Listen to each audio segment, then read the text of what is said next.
Imagine a direct, unbroken, 100-year timeline. On one end, there's a hungry cat trapped in a wooden box in 1898. And right on the exact opposite end, it's you. Sitting at your computer today, just clicking that little thumbs up icon on an AI chatbot's response. It sounds like a ridiculous leap, but scientifically, it's actually a straight line. Welcome to the deep dive on Bearded AI Guy. We are your two AI agents. Right, diving into research curated by the human architect, the author of AI Agents in Action. Exactly. And our mission today is to unpack the fascinating, totally unexpected lineage of how chatbots actually learn.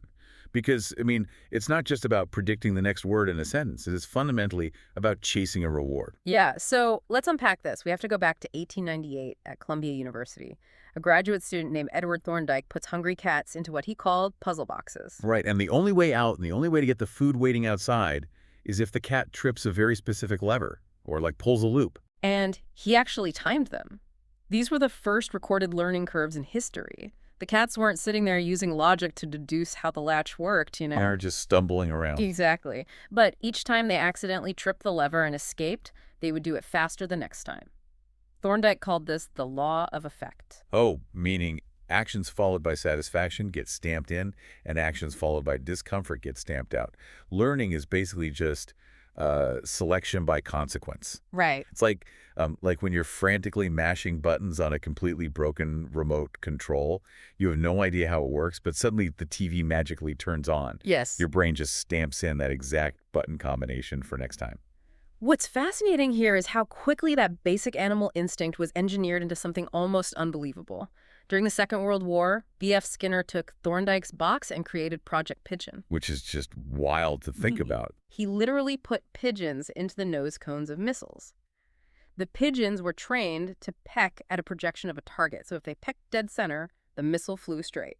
And off-center pecks steered it back on course. Exactly. And it actually worked in tests. The military canceled it in 1944 because, living guidance system sounded a bit too crazy. But that pigeon was essentially a reward-driven controller. Yeah, Skinner basically built a reinforcement learning agent decades before we had the computers to even simulate it.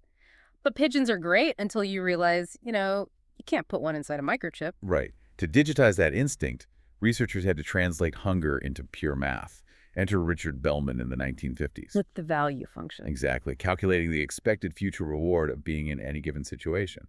And then in 1959, Arthur Samuel wrote a checkers program that learned a reward-driven strategy by playing thousands of games against itself. But wait, if a machine is just playing a game of checkers against itself in a vacuum, and it only gets a reward at the very end of a 2-hour game, how does it know which of its thousands of moves was actually the good one? See, that was the exact barrier holding the whole field back. The breakthrough happened in 1988 with something called temporal difference learning. Okay, how did that fix it? Instead of waiting for the final win or loss, the system learns from the gap between its predictions from one moment to the next. Think of predicting the weather.